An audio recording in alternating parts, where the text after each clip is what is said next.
Hi, I'm Russ Rheaume. I want to tell you a little story. I was so lucky to experience this. Back in 1972, I went to visit my two cousins. I have a couple cousins. They went to Lake Superior State College.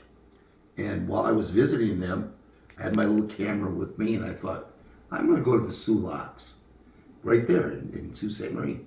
So I went to the Sulaks, and I saw this ship coming through the gate over there, and I started taking a video of it.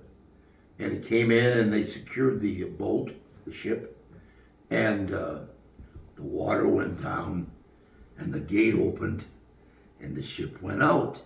And I got a video of the ship leaving, and the guy, one of the crewmates, waving to me. Well, that was in '72. Okay.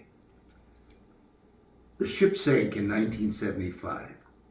Up in Gaylord, Michigan, I was singing at the Holiday Inn, and in '76, and Gordon Lightfoot wrote this song. And anyways, it was amazing because 15 years later, I played that song. 15 years later, I was showing my kids in my little trailer. I had a little trailer at the time. And I was showing my kids the video, and I saw the word Fitz on the side. And I went, whoa. And I looked, it was the Edmund Fitzgerald. Of all the ships going through the Sulaks, I happened to get that one. So this song means a lot to me, anyways. Gordon Lightfoot.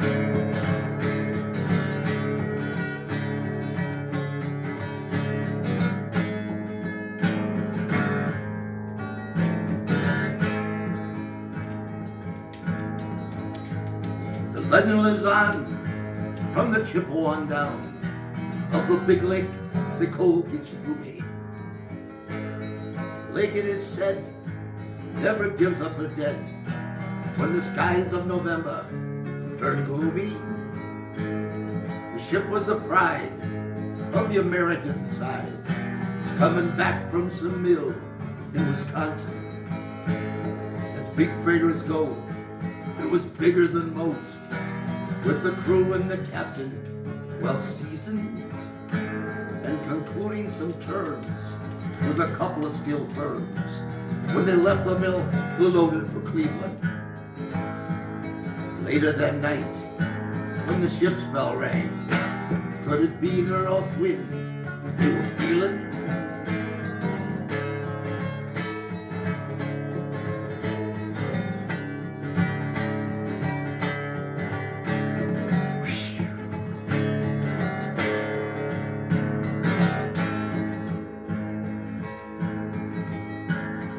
Wind in the wire made a telltale sound as the waves broke over the railing.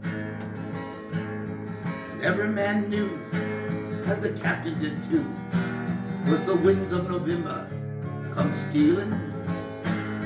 The dawn came late and the breakfast had to wait when the witch of November come slashing. When afternoon came, it was freezing rain in the face of a hurricane west wind.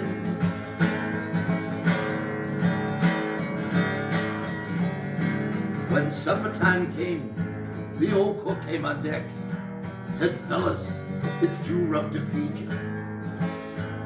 At 7 p.m., the main hatchway gave in, said, fellas, it's been good to know you. The captain wired in, he had water coming in, and the good ship and crew were in peril. Later that night, when his lights went out of sight, came the wreck of the Edmund Fitzgerald. Woo! How horrible.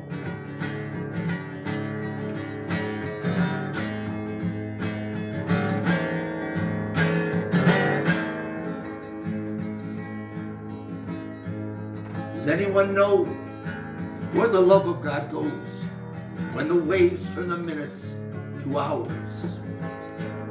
The searchers all say they had made Whitefish Bay had they put 15 more miles behind her.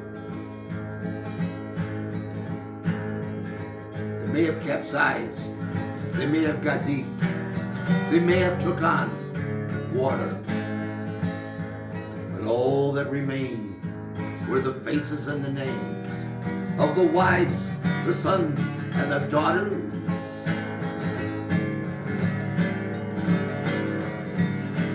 Lake Huron flows from Superior, it seems, in the ruins of her ice water mansion.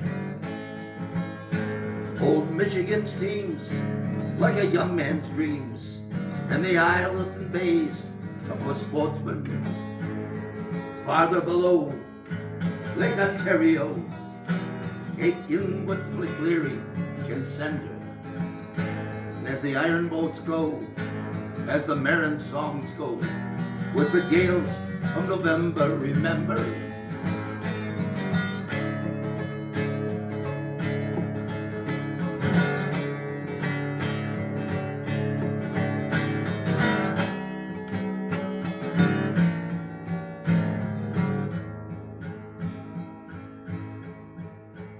In a musty old hall in Detroit they prayed at the Maritime Sailors' Cathedral. The church bells chimed to a man 29 times for each man on the Edmund Fitzgerald.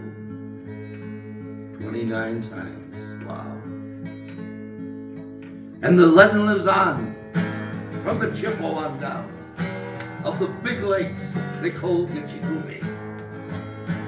Superior, they said, never gives up her dead when the skies of November turn gloomy.